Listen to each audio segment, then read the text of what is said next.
The battle for Valaris 7 raged for 12 hours, and in that time, the Krethul swarm learned what it meant to fight humanity. The human ships moved through the battlefield like nothing the Krethul had ever encountered. They didn't fight in predictable patterns. They didn't follow standard galactic combat doctrine. Instead, they adapted, improvised, and exploited every weakness. The UNS Sol, commanded by Captain Isul, used the planet's gravity well as a weapon. She dove close to Valaris 7, letting the planet's gravity accelerate her ship to incredible speeds. Then she pulled up sharply, slingshot around the planet, and came up behind a group of Krethul raiders. They never saw her coming. Her railguns tore through 3 ships before they could react. The Busan found itself surrounded by 15 Krethul vessels. The Krethul thought they had the destroyer trapped. They moved in for the kill, weapons charging. Then the Busan's captain, a veteran named Minseok, did something unexpected. He rammed the nearest Krethul ship at full speed. The Krethul vessel, designed for hit-and-run raids, crumpled like tin foil against the Busan's reinforced hull. The destroyer barely slowed down. It pushed through the wreckage and kept firing, using the debris as cover. Lieutenant Taiyang and his fighter squadron had their own methods. They discovered that Krethul sensors couldn't track multiple small targets effectively, so they swarmed. 50 human fighters would converge on a single Krethul ship, attacking from every angle simultaneously. The Krethul couldn't defend against attacks coming from above, below, and all sides at once. In the medical bay of the Indomitable, Dr. Jiho treated the wounded. There weren't many. Human ships were tough, and human bodies even tougher, but combat always had its price. A young pilot named Inwoo came in with a broken arm and radiation burns. He had ejected from his fighter after a Krethul plasma bolt clipped his engine. The burns were severe, but Jiho had seen worse. "You'll be fine," Jiho said as he worked. "The burns will heal in a few days. The arm needs to be set, but you'll be back in a cockpit within a week." Inwoo looked surprised. "A week? Doc, most species would need months to recover from this." Jiho smiled. "You're not most species. You're human. We heal fast." But the Krethul were learning too. After the initial shock, their commanders began to adapt. They stopped trying to match the human ship for ship. Instead, they used their numbers. For every human ship, they sent 20 Krethul vessels. They accepted losses, knowing they had ships to spare. The UNS Jeju found out how dangerous this could be. 50 Krethul ships surrounded the cruiser, firing from all directions. The Jeju's shields held, but barely. Captain Nari called for support. "This is Jeju to fleet. We're taking heavy fire. Need assistance." The Indomitable was too far away. The Sol was engaged with its own problems. But Sergeant Minho had an idea. "Captain Kang, request permission to take a boarding team to the Krethul command ship," Minho said. "If we can disable their command structure, it might break their coordination." Kang considered it. It was risky, suicidal even, but then again, so was this entire mission. Permission granted. Take your best people. Make it count. Minho gathered 15 Marines. These were the best of the best. Veterans who had fought in zero-gravity combat, urban warfare, and everything in between. They loaded into an assault shuttle and launched from the Indomitable's bay. The shuttle was small and fast, designed to avoid detection. It weaved through the battlefield, dodging fire and debris. The Krethul command ship was easy to spot. It was the largest vessel in the swarm, a massive bioship that looked more like a living creature than a spacecraft. The shuttle docked with the Krethul ship's hull, cutting through the outer armor with plasma torches. Minho and his team entered, weapons ready. The interior of the Krethul ship was a nightmare. Organic walls that pulsed like living tissue, dim lighting that made shadows dance, and the smell. It was like rotting meat mixed with chemicals. "Stay alert," Minho ordered. "Watch your corners.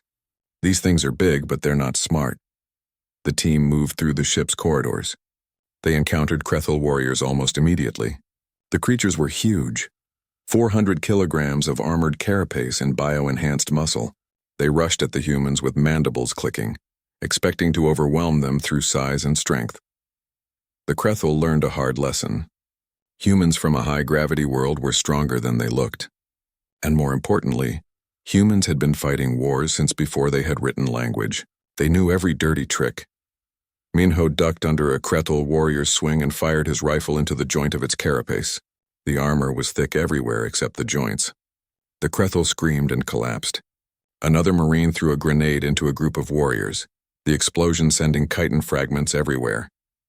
The team pushed deeper into the ship. They were heading for what their sensors identified as the command center. Along the way, they set charges on critical systems, life support, power conduits, navigation. They reached the command center to find it heavily defended. 20 Krethul warriors stood between them and the door. Behind that door was the Swarm Queen, the creature coordinating the entire Krethul fleet. "We don't have time for this," Minho muttered. He pulled out his last grenade. "Everyone cover!" He threw the grenade down the corridor. The explosion tore through the Krethul defenders. Before the smoke cleared, Minho and his team were charging through, firing as they went. They burst into the command center. The Swarm Queen was massive, easily twice the size of her warriors. She was connected to the ship through organic cables, her mind linked to the fleet's coordination systems. She looked at the humans with compound eyes that showed no emotion. When she spoke, her voice came through the ship's speakers, translated into rough galactic common. "You should not have come here, Deathworlders. This ship is mine. This fleet is mine. You have changed nothing." Minho raised his rifle. "You're wrong. We've changed everything." He fired. The shot hit the Swarm Queen in what passed for her head. She screamed, a sound that echoed through the entire ship. The organic cables connecting her to the ship's system sparked and burned. "Charges set," one of the Marines reported. "We have 2 minutes." "Time to go," Minho said.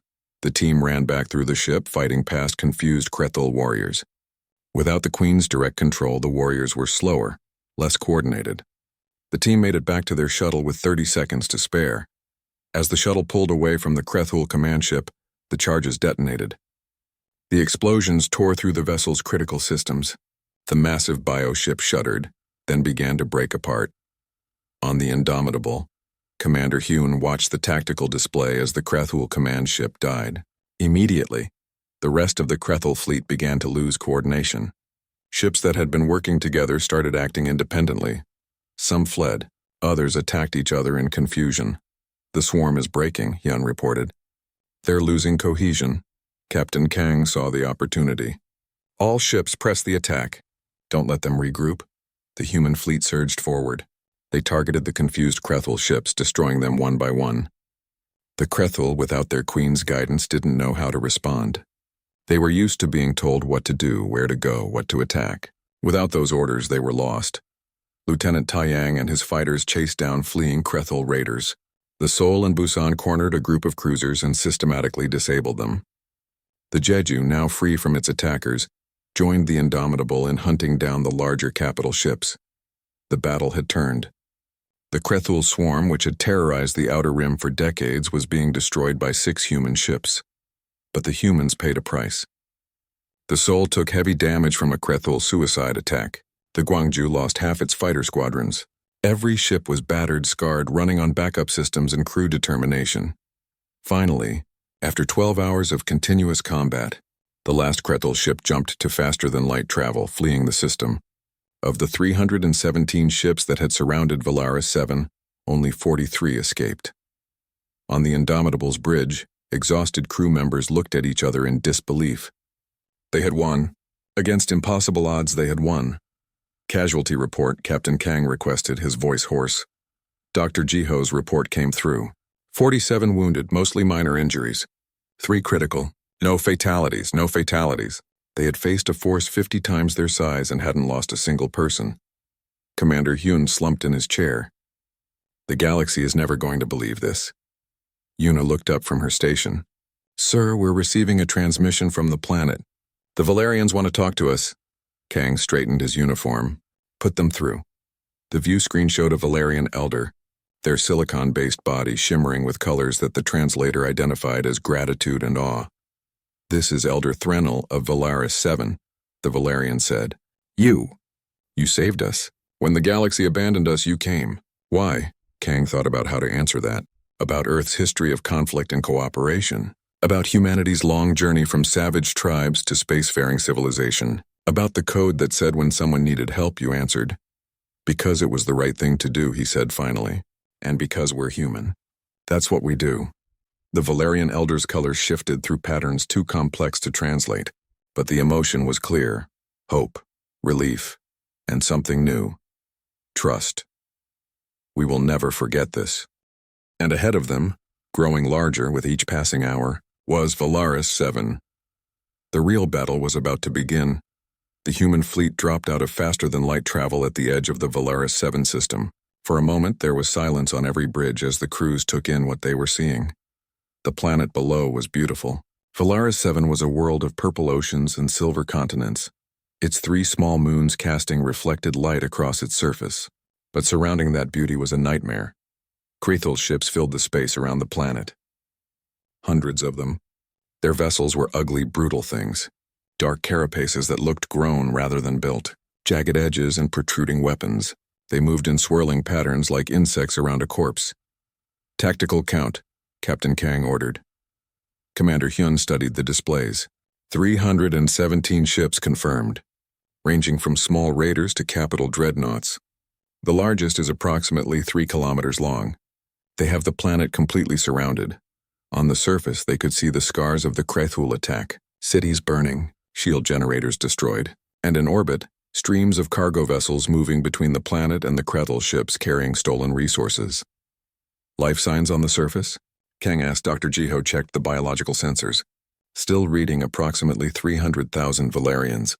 They're clustered in underground shelters. But those shelters won't hold forever. Yuna looked up from her station.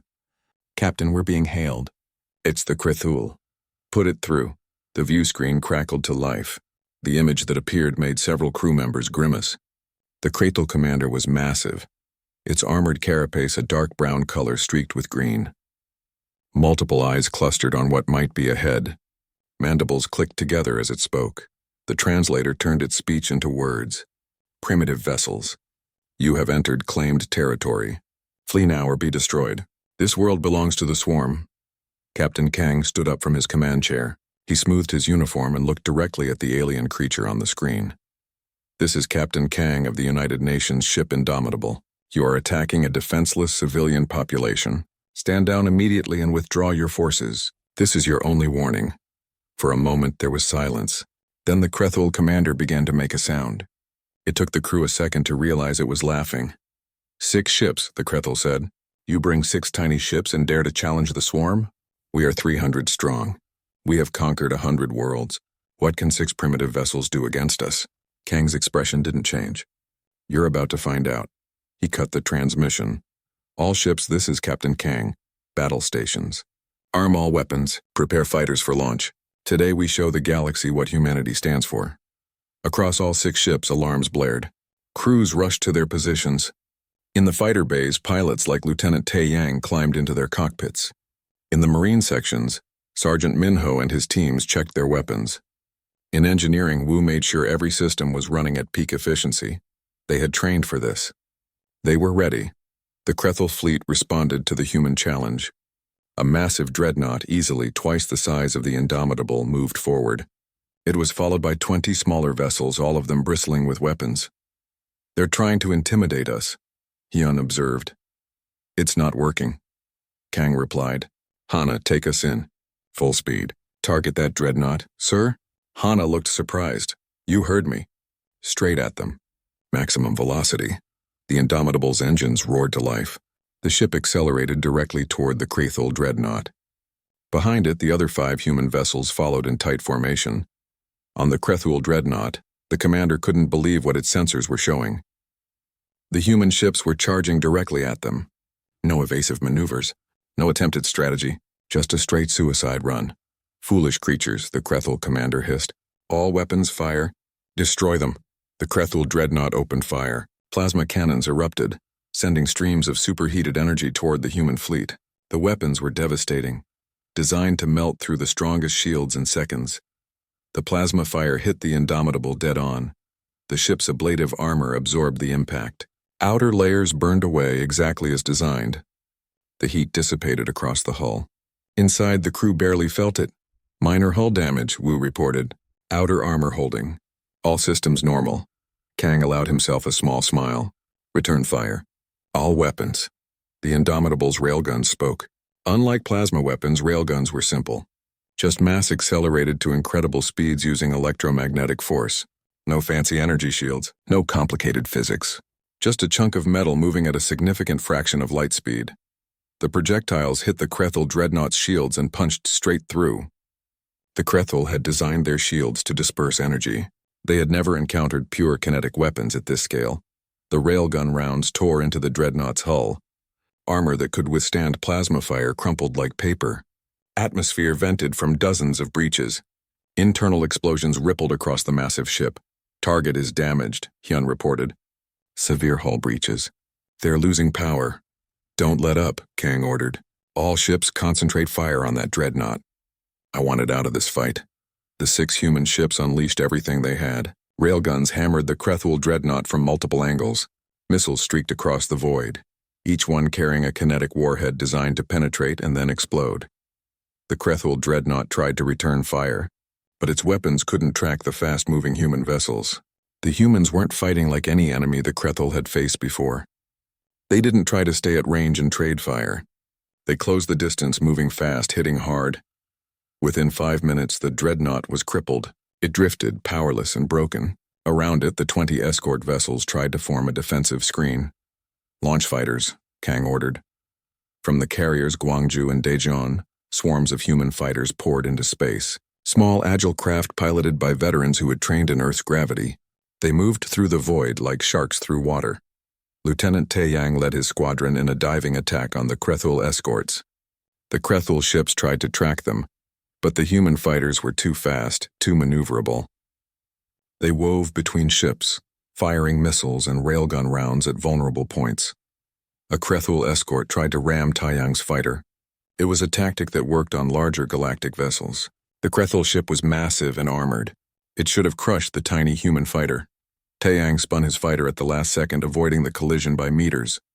As he passed, he fired a missile directly into the Krethul ship's engine ports. The explosion tore the escort in half. "Splash 1, Taeyang reported calmly. "Engaging the next target." The rest of the Krethul fleet watched in growing alarm. The humans weren't supposed to be winning. They were outnumbered. Their ships were smaller. By every galactic measure, they should be losing. But the galactic measures didn't account for humanity. The Krethul commander on the main command ship couldn't understand what was happening. These primitive creatures were tearing through swarm vessels like they were made of dust.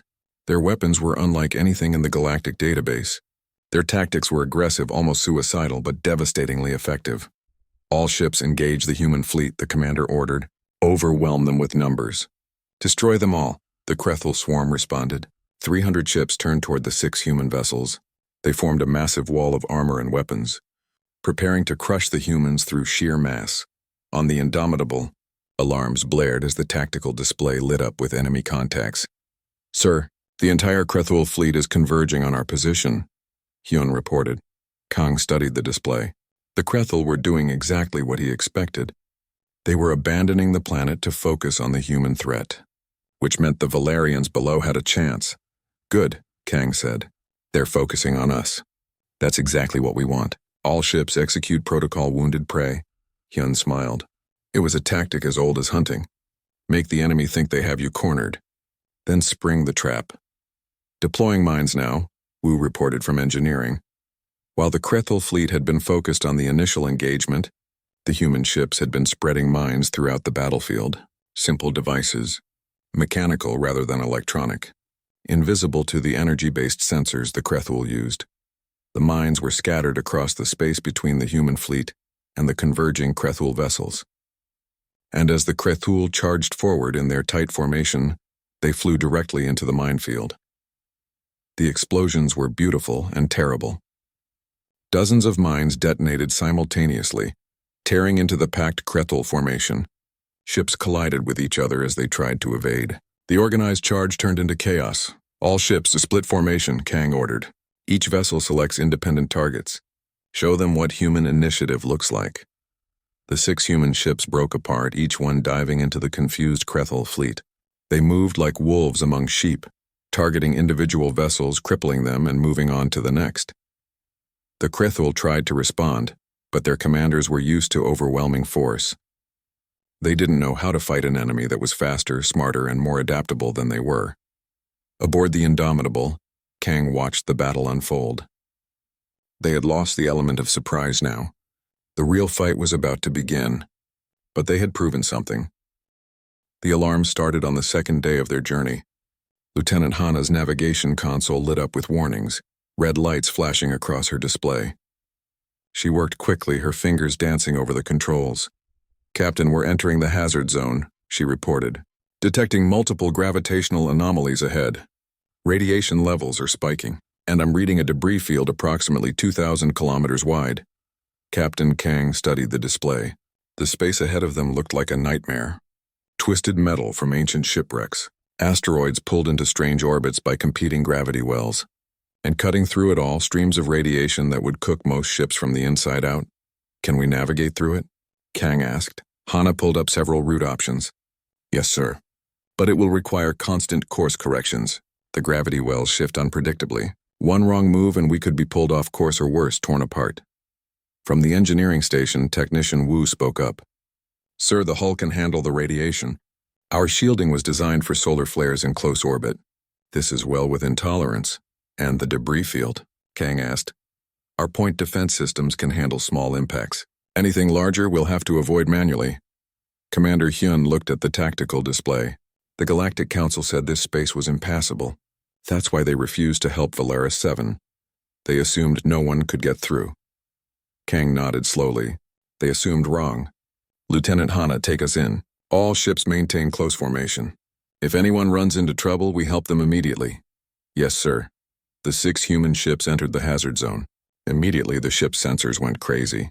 The Indomitable shook as they passed through the outer edge of a gravity well. Hana compensated, adjusting their course with small bursts from the maneuvering thrusters. On the other ships, navigators made similar adjustments. The Sol reported a near miss with a large piece of debris. The Busan's shields flickered as they passed through a radiation stream. But the ships held together. They pushed forward. In the medical bay, Dr. Jiho felt the ship shake and grabbed a support rail. Around him, his staff secured equipment and supplies. They had trained for this. Earth's gravity was stronger than what most species could handle. A little turbulence wasn't going to stop them. 3 hours into the hazard zone, the real test came. "Captain," Hana's voice was urgent. "The Daegu is reporting a malfunction in their faster-than-light drive. They're being pulled toward a gravity anomaly."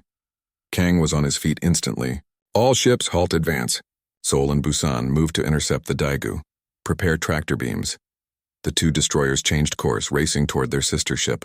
The Daegu was drifting, pulled inexorably toward a massive gravity well that sensors identified as a collapsed star remnant. If they got too close, even the Daegu's reinforced hull wouldn't save them.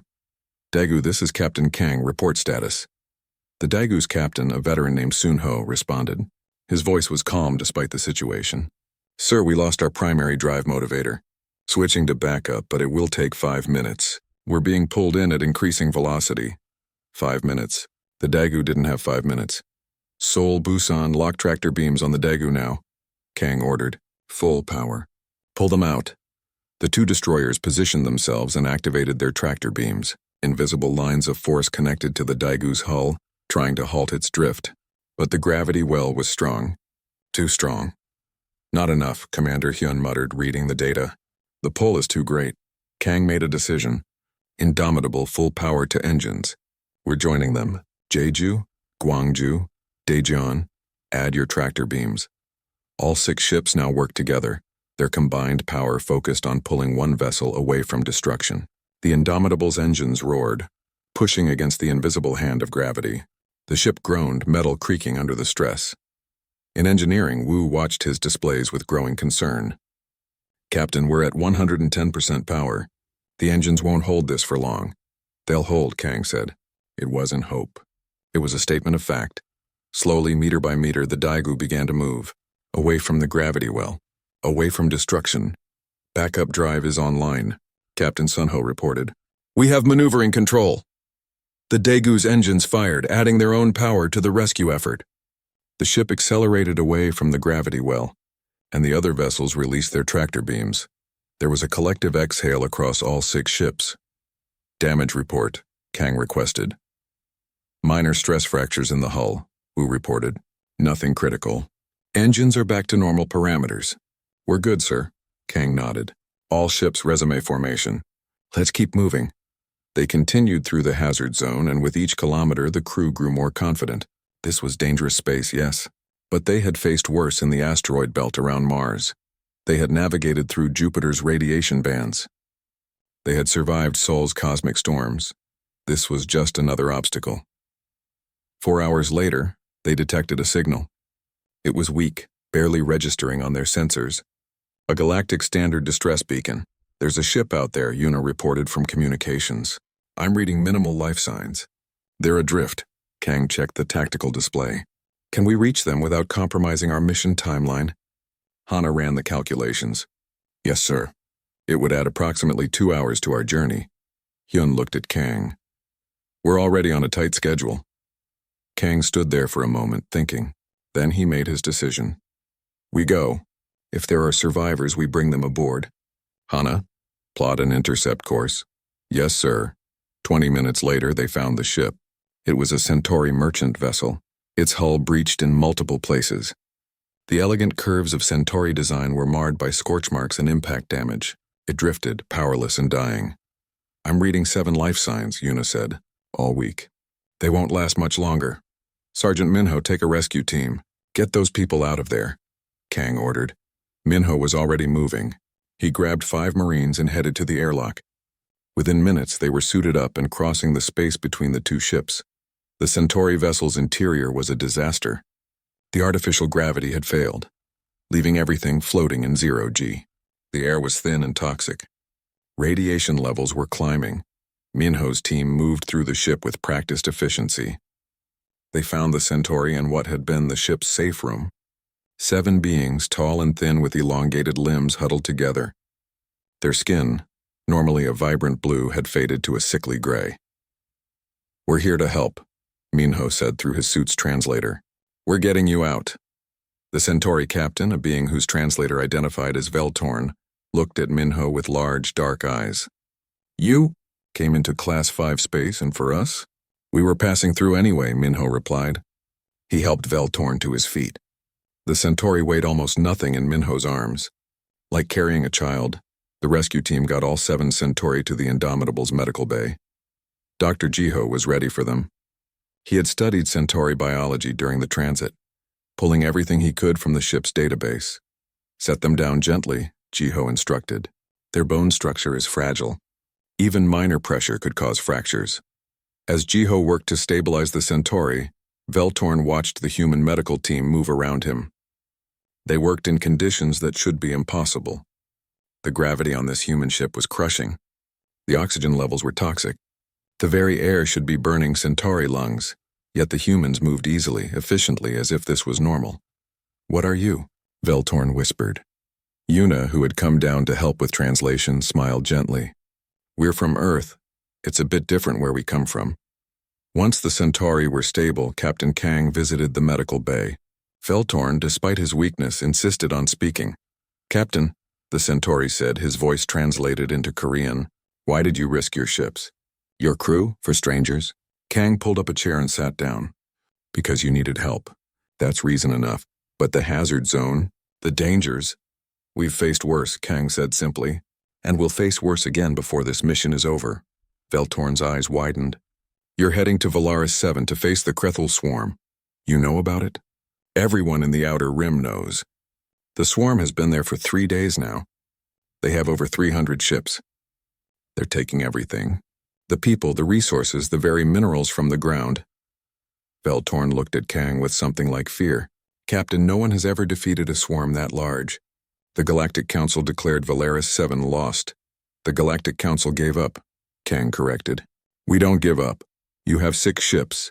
6 human ships," Kang said. He stood up. "Get some rest, Veltorn. You're safe now. And soon the Valerians will be too." As Kang left the medical bay, Veltorn stared after him. The Centauri had been part of the galactic community for over 2,000 years. He had seen many species, many warriors, many heroes, but he had never seen anything like this. These humans, these Deathworlders, were flying into certain death with calm determination, as if facing impossible odds was just another day. Perhaps Veltorn thought it was. Perhaps when you came from a world like Earth, nothing in the galaxy seemed quite so impossible anymore. The human fleet emerged from the hazard zone 12 hours later. They had made it through what the Galactic Council called impassable. They had saved 7 lives along the way. The fleet traveled through the darkness between stars, and aboard the UNS Indomitable the crew prepared for what was coming. But for many of the younger crew members, this would be their first time seeing real combat since joining the fleet. They had questions. They had doubts. Commander Hyun decided it was time for a history lesson. He gathered the off-duty crew in the main briefing room. About 60 people filled the seats, their faces young and uncertain. Hyun stood at the front, a holographic display behind him showing an image of Earth from space. The blue and white marble that humanity called home. Most of you know the stories, Hyun began, but I want to make sure you understand what makes us different. Why the Galactic Council is afraid of us. Why 6 human ships can face 300 Krethul vessels and still have a chance. He tapped the display and the image changed. Now it showed a graph comparing Earth to other habitable worlds in the galaxy. When humanity made first contact 20 years ago, the Galactic Survey team was horrified by what they found. Earth has gravity that is 50% higher than the average habitable world. Our atmosphere has oxygen levels that would be toxic to most species. Our weather systems generate storms that could flatten cities. And our biology? Hyun paused, letting that hang in the air. Dr. Jiho, would you like to explain? The medical officer stood up. He was a small man with kind eyes, but when he spoke, there was steel in his voice. During first contact, the galactic physicians asked for biological samples. They wanted to understand human physiology. When they analyzed our blood, they called it impossible. Jiho pulled up another display.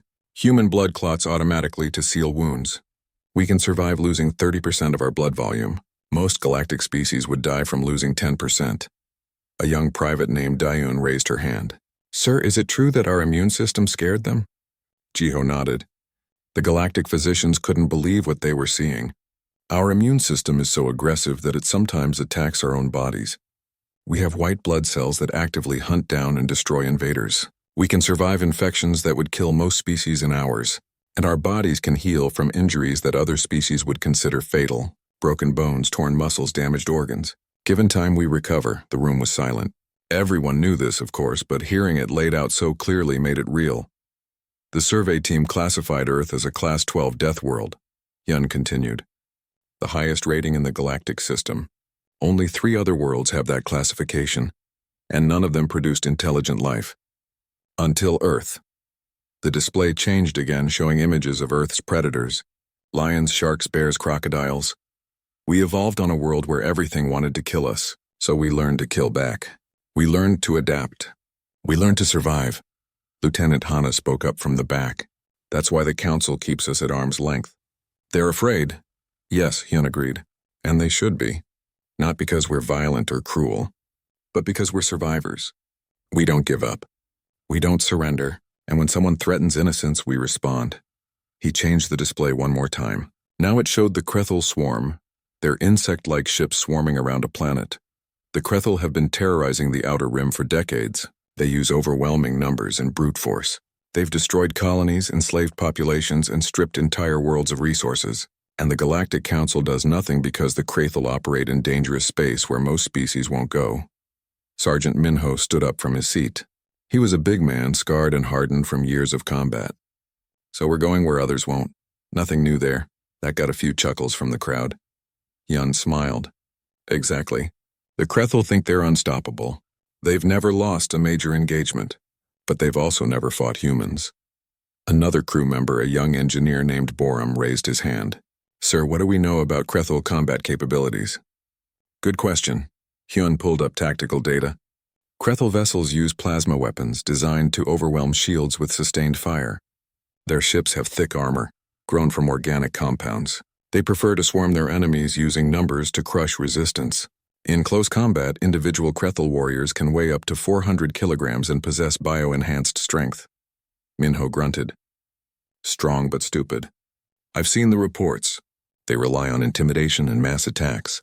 No real tactics, that's correct, Hyun said. They've never needed tactics because they've never faced an enemy that could match them.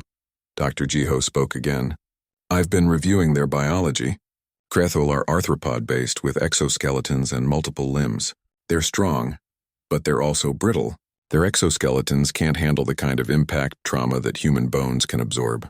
and their healing capabilities are minimal compared to ours. Lieutenant Taiyang, the fighter squadron leader, leaned forward in his seat. So if we can get past their armor, they're vulnerable. Very vulnerable, Jiho confirmed. And their plasma weapons, while effective against energy shields, have limitations. They require massive power systems. Their rate of fire is slow compared to our kinetic weapons. Yun nodded. Which brings us to our advantages. Our ships use railguns and missile systems, simple kinetic weapons that most advanced species abandoned centuries ago. The Krethul shields are designed for energy weapons. They won't be ready for mass-accelerated projectiles. He walked to the center of the room, looking at each face. Here's what's going to happen. In 2 days, we'll reach Valaris 7. We'll be outnumbered 50-1. The Galactic Council thinks we're committing suicide. The Krethul will think we're an easy target, but we're going to show them something they've never seen before. What's that, sir? Daon asked. Humanity at war. The room erupted in applause and cheers. These young crew members had grown up hearing stories about Earth's wars. The conflicts that had nearly destroyed humanity before the unification. The Battle of Mars Station, where 3 human ships held off a rogue AI fleet of 20 vessels. The stories of human tenacity, human courage, human refusal to quit. Now they would write their own story. Yun raised a hand for silence. I won't lie to you. This will be the hardest fight most of you have ever faced. Some of us might not make it back, but those Valerians down there, they're counting on someone to help them, and we're the only ones who answered. He straightened up, his voice becoming formal. Get some rest. Check your equipment. Help your shipmates. And remember why we're doing this. We're not doing it for glory. We're not doing it for the Galactic Council. We're doing it because it's the right thing to do. The crew filed out, energized and focused. They had purpose now. They had direction. Minho stayed behind with Hyun. The 2 old soldiers looked at each other. You think they're ready? Minho asked. Hyun considered it. They're human. They're from Earth. That makes them more ready than they know. The Krethul won't know what hit them. No, Hyun agreed. They really won't. In his private quarters, Captain Kang reviewed the tactical plans one more time. He had fought in the unification wars back when humanity was tearing itself apart. He had seen the worst of what humans could do to each other, but he had also seen the best. The courage, the sacrifice, the unwavering commitment to protecting the innocent. That was what separated humanity from the Krethul. The Krethul destroyed because they could. Humans fought to protect. A message came through on his private channel. It was Ambassador Thelix again. Captain Kang, this is your final warning. Turn back now. The Council cannot protect you if you continue. Kang didn't respond immediately. He sat there thinking about 300,000 Valerians who were watching their world burn. Thinking about families huddled in shelters. Praying for help that the galaxy had decided wasn't coming. Finally, he opened the channel. Ambassador, tell the Council that humanity doesn't need their protection. We never have. And tell them that the next time they ignore a distress call, they should remember what happened today. Because we will answer, every time. He closed the channel and stood up. It was time to address his fleet. All ships, this is Captain Kang. In 36 hours we will reach Valaris 7. We will face an enemy that outnumbers us greatly. But remember, we are the children of Earth.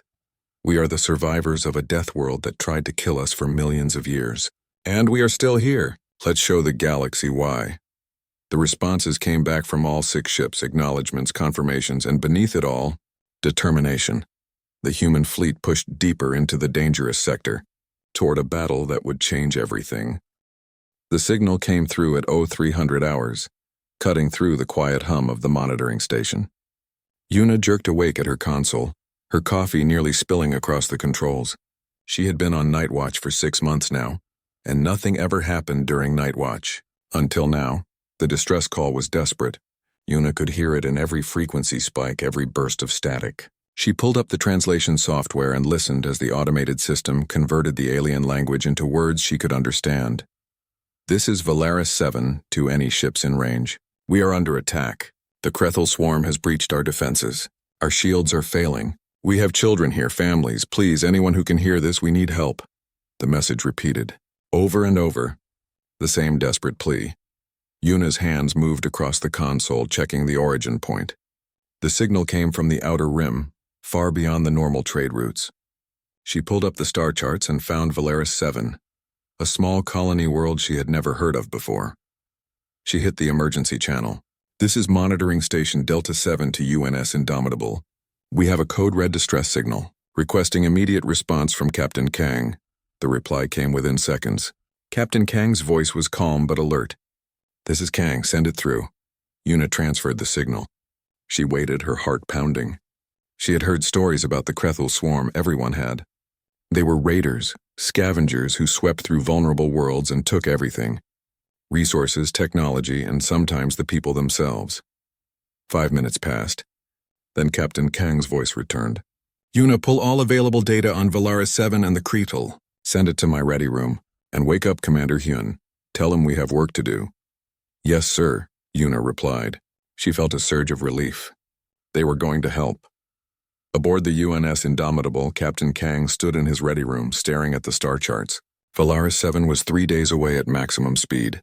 3 days through some of the most dangerous space in the known galaxy. The region was marked in red on every galactic map, warnings plastered across it in a dozen languages. Radiation storms, gravitational anomalies, debris fields from ancient wars. No sane captain would take their ship through there. Commander Hyun entered without knocking. He was a tall man with sharp eyes and a scar across his jaw from the Unification Wars. "You're actually considering this?" It wasn't a question. Kang nodded. 300,000 Valerians on that planet, civilians, artists, philosophers. They don't even have a military. "The Galactic Council won't help them," Hyun said. "I already checked. The council met 4 hours ago. They voted to ignore the distress call. Too dangerous, they said. Too far out. Not their problem." Kang felt anger burn in his chest. "So they just get to die? Because it's inconvenient?" Hyun crossed his arms. "I'm not arguing with you, Captain. I'm with you. I just want to know what we're walking into." Kang pulled up the data Yuna had sent. "The Krethul swarm, 300 ships, maybe more. They use overwhelming numbers and brute force. Their vessels are heavily armored. They've been terrorizing the Outer Rim for 30 years. And we have 6 ships. 6 human ships," Kang corrected. He looked at Hyun. "Our vessels were built for Earth conditions. Our crews trained in Earth gravity. The Krethul have never faced anything like us." Hyun smiled just a little. "When do we leave?" "As soon as the fleet is ready. Gather the captains. I want everyone briefed within the hour." Within 60 minutes, the 6 ships of the human fleet were preparing for departure. The UNS Indomitable led the formation, flanked by the destroyers Seoul and Busan. Behind them came the cruisers Jeju and Daegu, with the carriers Gwangju and Daejeon bringing up the rear. The crews moved with practiced efficiency. These weren't fresh recruits. These were veterans, men and women who had fought in the Unification Wars, who had survived the Battle of Mars Station, who had seen the worst that humanity could do to itself and came out stronger. In the medical bay, Dr. Jiho checked his supplies. Trauma kits, surgical tools, portable medical units. He had no idea what Valerian biology was like, but he would figure it out. That was what field medics did. Down in engineering, Technician Wu ran diagnostics on the faster-than-light drive. The numbers looked good. The Indomitable could handle the radiation storms. The ship's hull was reinforced titanium steel composite, designed to withstand atmospheric entry on a planet with twice Earth's gravity. A little radiation wouldn't scratch it. On the bridge, Lieutenant Hana plotted the course. The route through the dangerous sector required precision. One wrong calculation and they could drop out of faster-than-light travel inside a radiation storm or worse, inside a debris field. But Hana had navigated through Saturn's rings during a solar flare. This was just another Tuesday. Captain Kang stood at the center of the bridge watching his crew work. They knew what they were doing. They always did. A communication came through. It was a Galactic Council transmission marked urgent. Kang had been expecting this. He opened the channel. A holographic figure appeared, tall and thin with multiple limbs. Ambassador Thelix of the Centauri Collective. The alien skin shifted through colors that Kang's translator identified as concern and irritation. "Captain Kang," the ambassador said, "we have detected your fleet's course. You are heading toward the hazardous region designated Class 5. This is highly inadvisable." "We received a distress call," Kang replied simply. "Yes, the Valaris 7 situation. The Council has already addressed this matter. The region is too dangerous. Your primitive vessels will not survive the journey. And even if they did, the Krethul swarm numbers over 300 ships. This is not your concern, Captain. Kang felt his jaw tighten. With respect, Ambassador, 300,000 people are dying. That makes it my concern. The alien's colors shifted to what the translator called exasperation. Captain, your species is new to the galactic community. You do not understand the realities of space. Some situations cannot be solved. Some battles cannot be won. The Council has made its decision. Then the Council can live with its decision, Kang said. We're going anyway. Ambassador Thelix's colors went dark. You are making a mistake. If your fleet is destroyed, do not expect the Council to mount a rescue operation. You will be on your own. We're already on our own, Kang replied. We've been on our own since before we left Earth. We're used to it. He closed the channel before the ambassador could respond. Commander Hyun raised an eyebrow. That could have diplomatic consequences. Let them complain, Kang said. He turned to Hana. Are we ready?